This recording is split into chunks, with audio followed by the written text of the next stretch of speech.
Men de kalan dostlar şu an iki yurdum serhedinden gidip baryak gemide. Bu haftalımın Tayland, bu haftam Avaz ve gemi şartlarımı.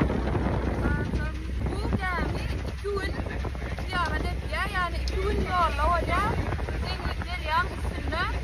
Laos'un Huayhai şehrinden Langprabang şehrine çenli 2 gün devam ettiye. Dünyada meşhur siyahat gevelençlerin biri 2 gün gemide siyahat ettiye.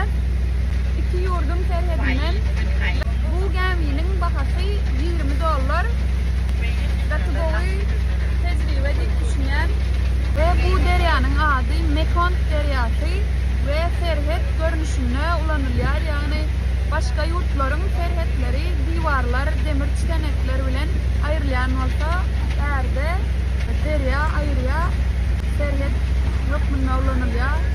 Tayland şehri bolan için Tayland'dan alan numerim ve internet paketim şu adam işler dur. Sebebi dönü bu haftalı Tayland.